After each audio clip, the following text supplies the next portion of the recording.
Hello, I'm Ray Huron, and it's time to show you my secret weapon when it comes to gathering footage on a motorcycle for sharing on YouTube and on social media.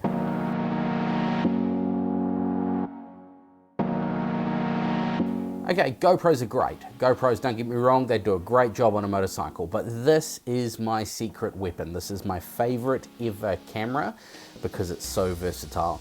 This is the Insta360 ONE-R. This is the Insta360 ONE-RS.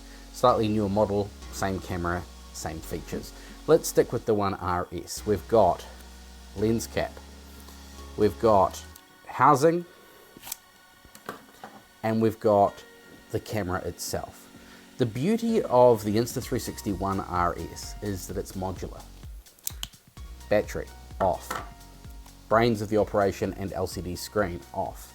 And you're left with a lens. Now there's two different types of lenses, actually three lenses, but I don't have the third one. This is your standard GoPro style lens. Then you've got the 360 mod, and the other one that I don't have is the 1-inch sensor mod. We're not going to talk about that. On your motorcycle, you've probably got a GoPro, so you probably, well, I don't anyway, use the standard square linear lens. However, this is a 4K wide angle lens, f2.8, and it's 16.4 millimeter equivalent.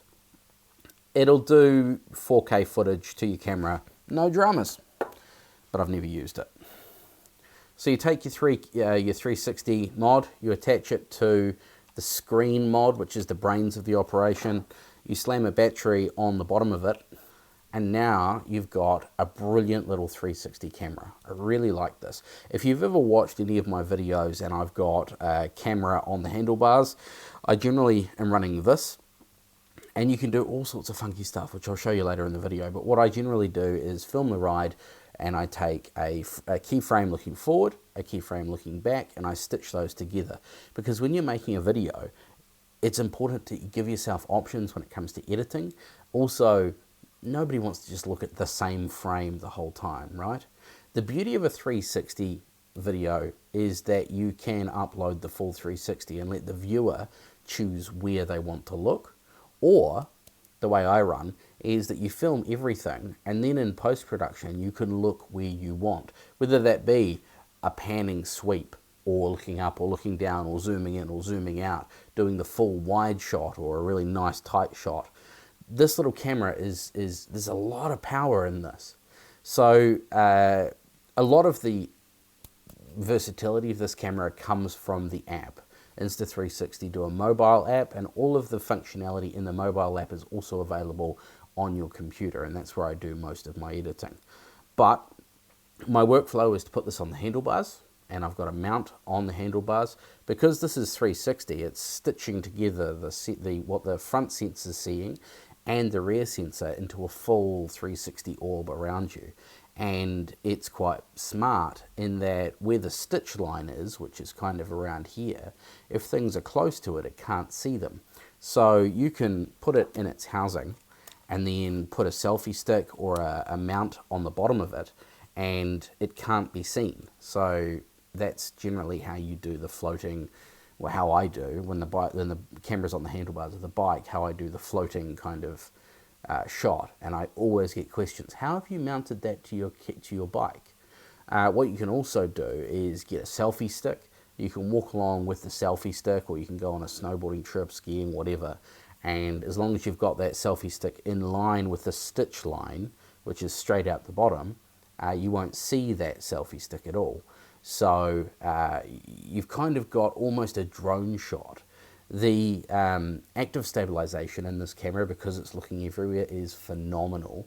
I've had this on the handlebars of my bike, on bumpy trails, on gravel and mud and all sorts of stuff, and you can see everything else moving around, but the camera itself stays very still. Well, the camera doesn't, but the software in the camera keeps the image looking very, very still. It is a fantastic camera for what it does. So let's dive into some of the app, the control software behind the thing. So this is the Insta360 app. You pair your phone to the app, or when you're running on a computer, you take the SD card out, put it in your computer, and the software on the computer is very similar to the app. I anticipate most people using it. So pair the camera to your phone, bring it up on the app, and then you can suddenly see all the footage that you've recorded on that day. Tap on one of them and it'll start playing. If you move around, if you swipe your finger around on the screen, you can move around in the full 360 orb. I'm just going to trim this video down so you can see things in a slightly quicker way. So what we can do is this plus icon at the bottom of the screen on the timeline, it puts a keyframe in. So wherever the camera is looking in the video at the time, you tap that button and it puts a keyframe in. You can put in many keyframes looking towards yourself. You can zoom out. You can swing it around looking forwards. You can zoom back in looking forwards. You can look down. You can look up. You can look everywhere. It's very cool. Another thing you can do in this app is tracking. So if you find a person or object, you can draw this yellow box around it and then hit the auto track button and it will track you. Let's find a car in the front here to track. There we go. And that's another keyframe. We'll do a couple more keyframes here. Now when we watch the video, the camera's going to read the keyframes and automatically move around in the frame for us.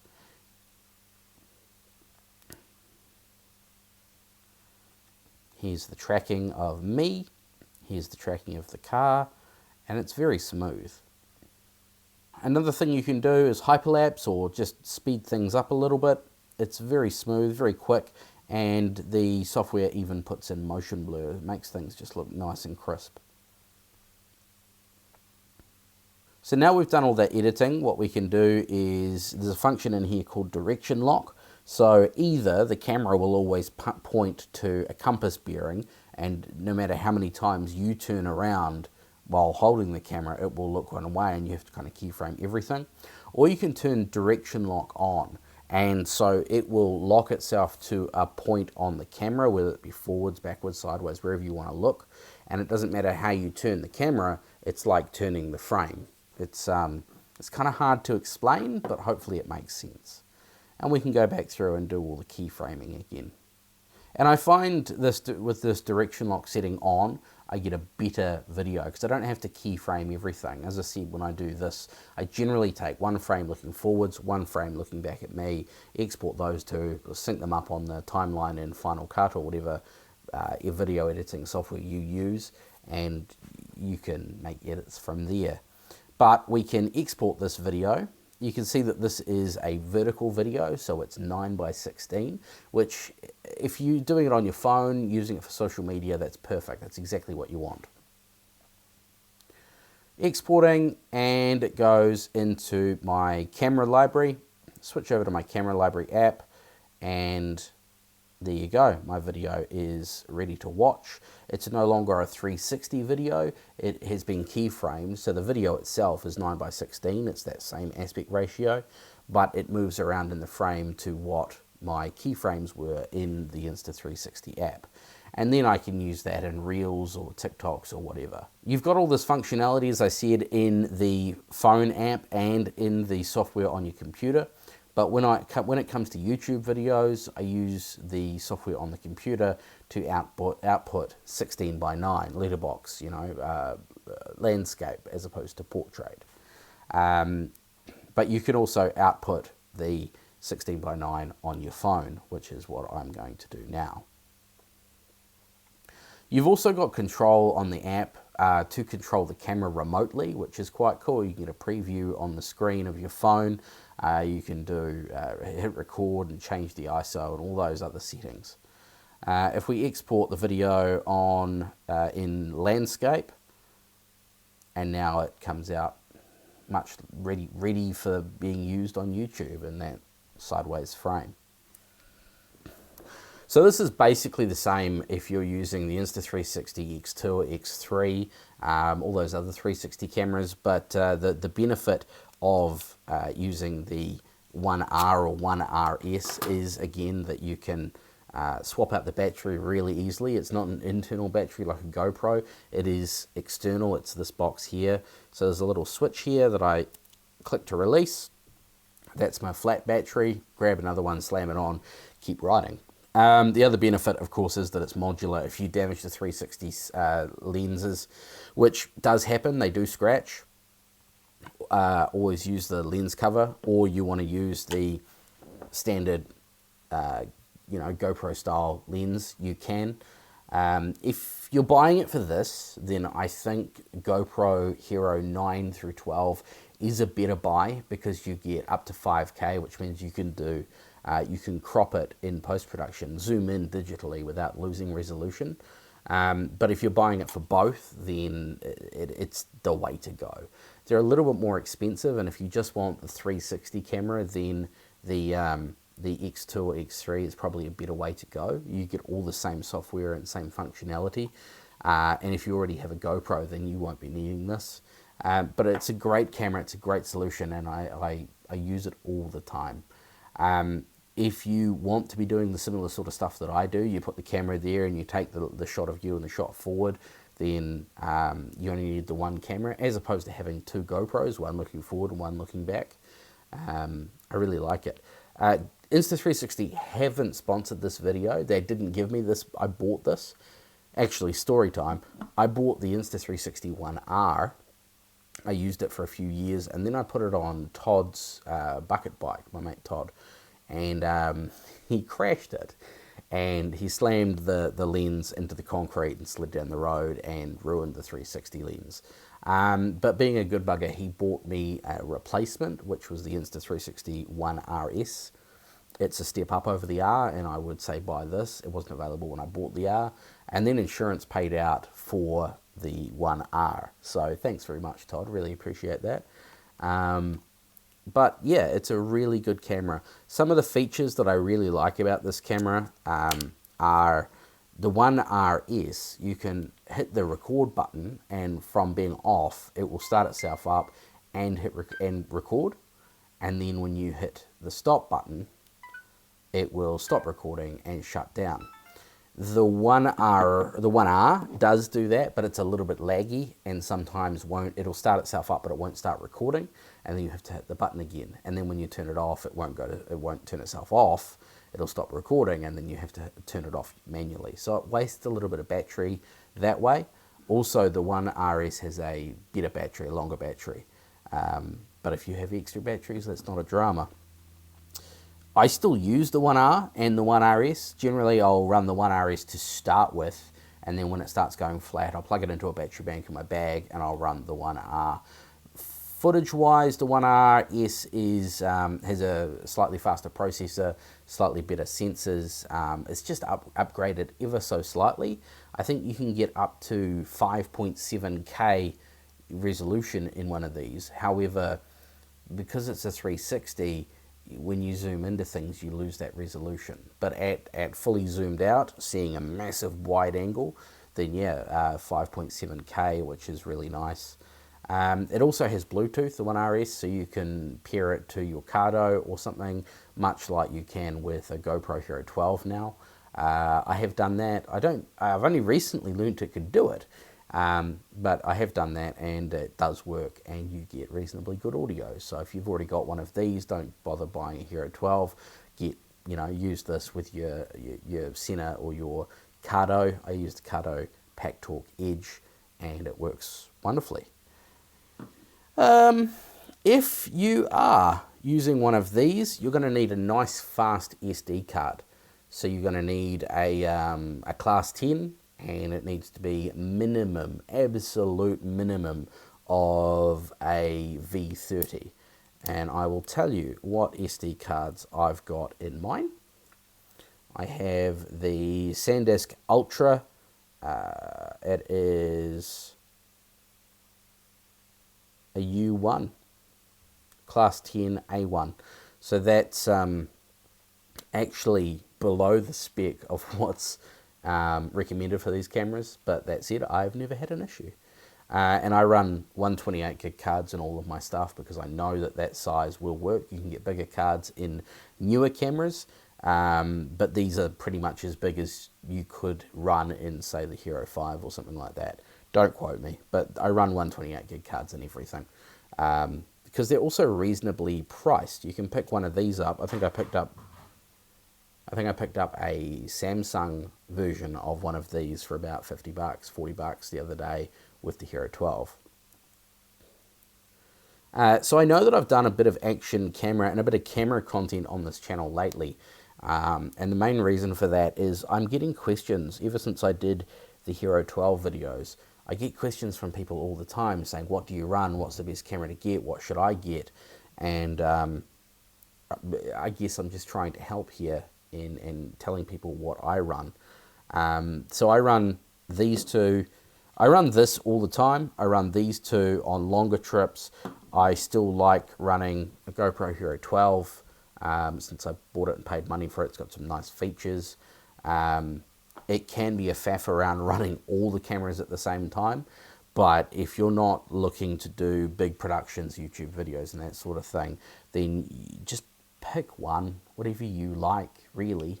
If you want the ability to look everywhere, then one of these is great, and probably on top of your helmet would do a brilliant job, or up on the handlebars of your bike to look around. If all you want to do is put something on your bike and watch the trail in front of you, then GoPro Hero 9 will be fine. Hero 12 if you can afford it.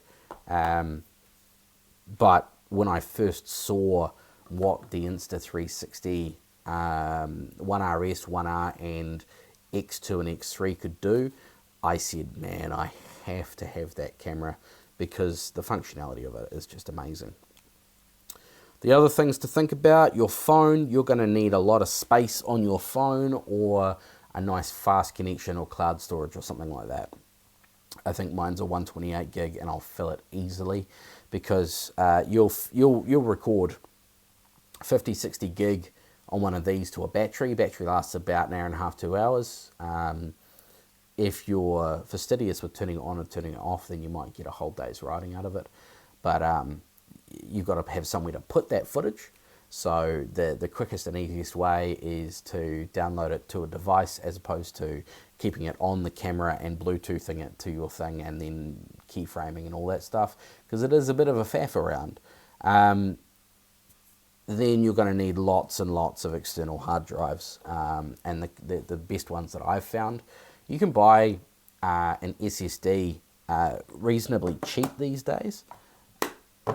And then you can buy an enclosure even cheaper. So that's the cheapest and quickest way I've found to store media. So these Crucial 2 terabyte, 2.5 inch SSDs, solid state drives. They are lightning quick compared to a standard spinny disk hard drive, and that's what you need for editing 4K or above footage. So I generally grab one of these, which is about $130 odd, and then these cheap enclosures. So you just slip it open, you plug your hard drive into it, close it up, and then it acts the same as a standard external hard drive. You've got the cable, you plug it into your computer via USB-C or Thunderbolt if you've got it, otherwise USB 3.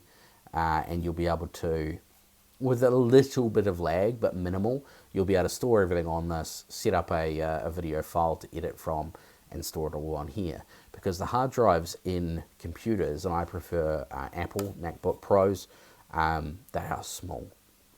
I'm running a M1 Pro MacBook Pro, 14 inch. It's got a terabyte hard drive inside it, and my session files for a standard video when I go out for a ride can be 200 to 500 gig easy once you start editing. So I'll check the link to these drives, these enclosures, this camera in the description below. As I was trying to say before, and I sidetracked myself, Insta360 don't sponsor me, but I do have an affiliate link, so if you would like to buy one, please do hit that link in the description. All that does is give me a bit of a commission, a bit of a kickback, and support the channel. Insta360 don't know I'm making this video. They haven't asked me to make this video. They don't have any input in this video. Completely independent. And I have an affiliate link for GoPro as well if you want one. But it's just a way of financially supporting the channel. That's all it is. All of my opinions that I share on my cameras are completely mine, and if you've got a problem with that, chuck it in the comments below, because that seems to work quite well. Any questions on anything that you see on this channel, these cameras, whatever, please do chuck it in the comments below. I keep an eye on all the comments, and I'll answer your questions if I am at all able to. I've been recording this video on the Panasonic S5 II. I've got the Holyland mics on here. You can watch a video about that here, or there'll be a link to that somewhere on the screen. And we're about to do a massive deep dive and show you absolutely everything there is to know about the GoPro Hero 12. But otherwise, thank you so much for watching. Really appreciate it. Looking forward to going for a ride with you one day.